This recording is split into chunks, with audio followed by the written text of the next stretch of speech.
Radical. Several months ago, many people were celebrating the Xbox 360, best consoles that ever released.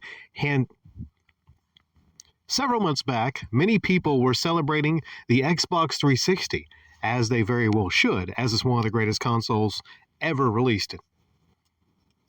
Several months back in July, specifically the end of July, several people were celebrating the Xbox 360, talking about its cultural impact, the game library, various things about it that made it a truly great game console. People were talking about this and celebrating it because, sadly, the online shut down, the marketplace shut down. Now we have the 30th anniversary of the PlayStation brand, and many people are celebrating the PlayStation 1. Hell, the PlayStation 5 even came out with an extremely limited, you're probably not going to get one, you're going to pay scalpers a pretty penny to get a 30th anniversary gray PlayStation 5.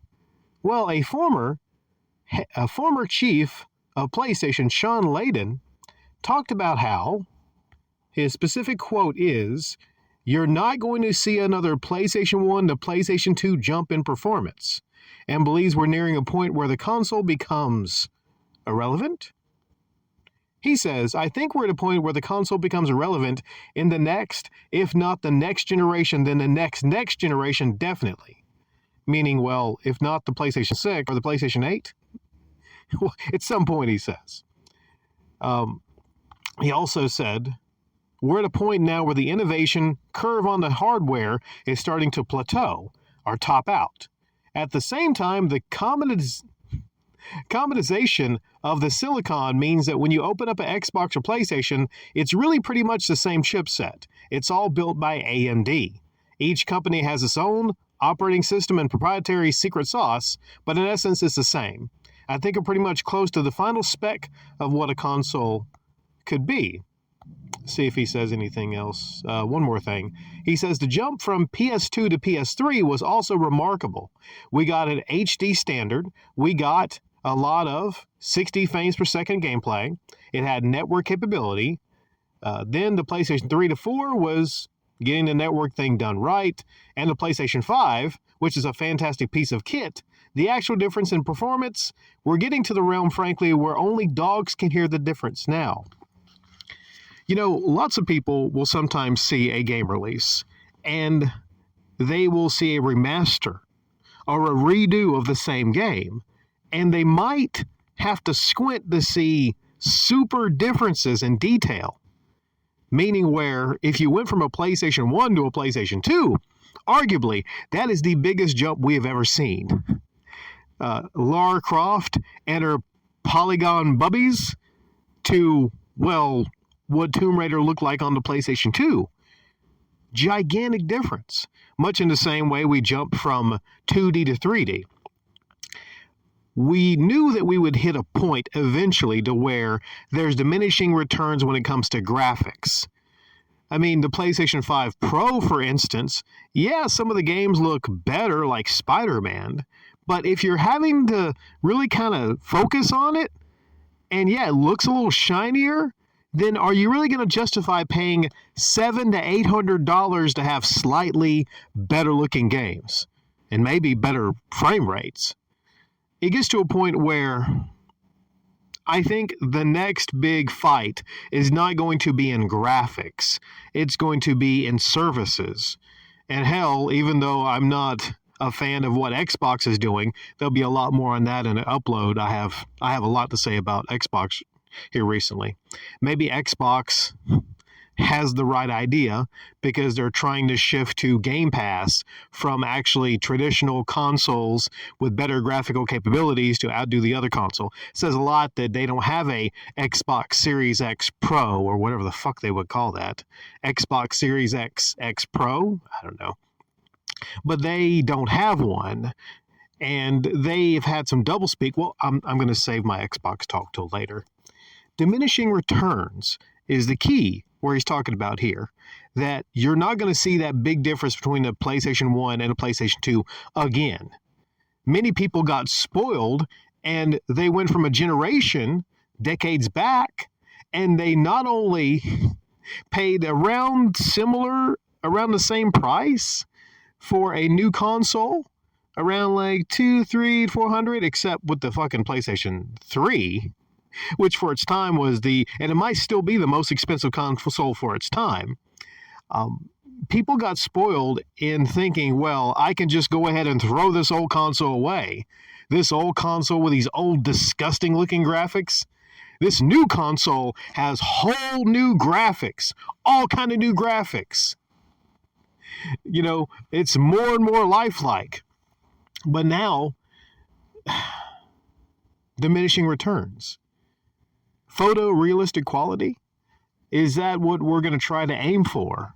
Where you're looking at a game, and if you have a character walking by a mirror, it looks eerily like real life? There are some people that will be completely fine with getting a brand new game console on graphics alone because they just want to see incremental differences in the way a Master Chief or Kratos and God of War looks. Incremental differences. There's other arguments to make for consoles, even though sadly they seem to be going in the way of all digital. Whereas, if you look at a console, it's always been traditionally, one, you want to get much better graphics, incredible graphics, new situations, a whole new kind of a world you can experience and immerse yourself in. It's always been about the graphics, and it's been about getting new sets of games, collectors wanting new sets of games for their personal collection that in time, actually, if you take care of them, increase in value, much in the way there's several games like Haunting Ground for PS2 and Silent Hill that when they got the time, I don't know if anybody actually thought that Silent Hill would be worth hundreds of dollars in great condition, but it's also a aspect of it there. I'm just trying to say that there's reasons, legitimate reasons, people still want consoles to, kind of go against what Sean says, meaning there's incremental differences. I get it graphically, but graphics are not the only reason people get new game consoles. One big reason that for some reason Microsoft doesn't understand, one big reason people get new game consoles is to have exclusive experiences on that console. You know what that means? Games you can only get on that console. So from this statement from a former PlayStation boss, maybe a lot of the current bosses feel that way.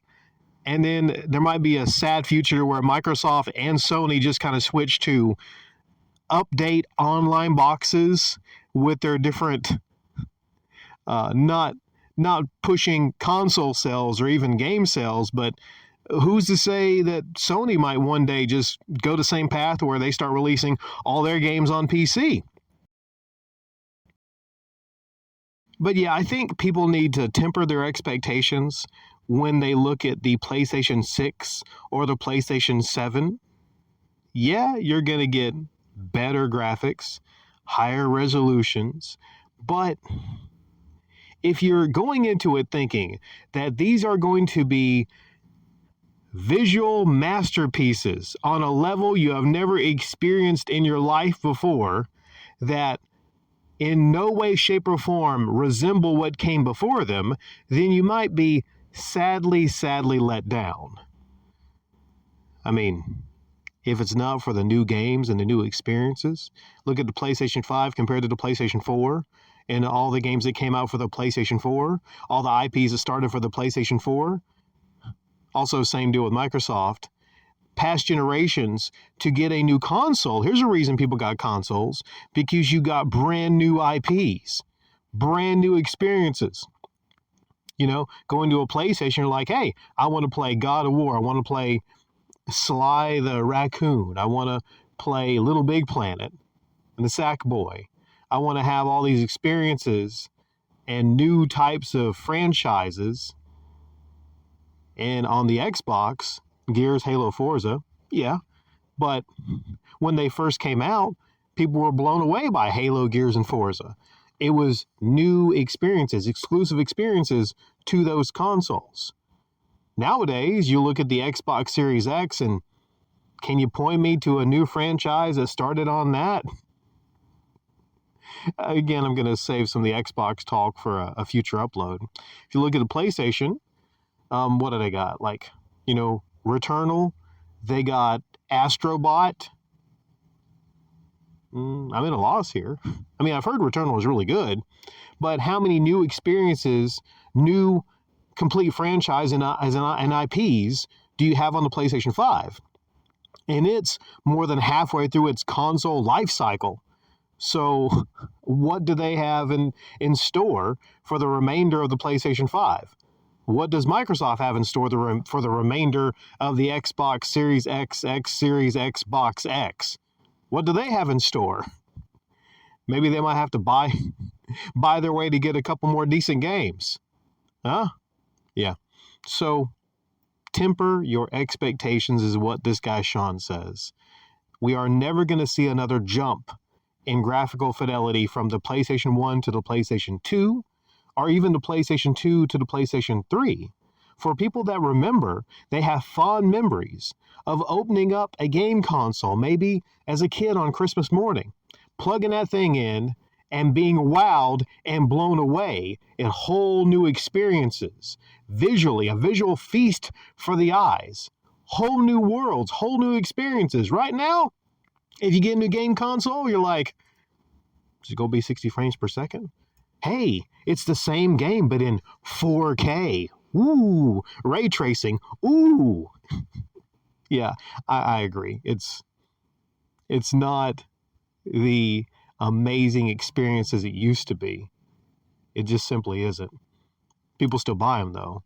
But when it comes to new game consoles, do you get them right away, though? Or do you wait a couple years? Or even to the end of the generation? Look at how many people are still rocking the PlayStation 4. I come across at my store all the time people that tell me, you know what? I haven't even bothered to get a PlayStation 5. I'm still waiting for there to be a ton of games. I'm still waiting to be wowed by the PlayStation 5. Otherwise, I'm still rocking a PlayStation 4.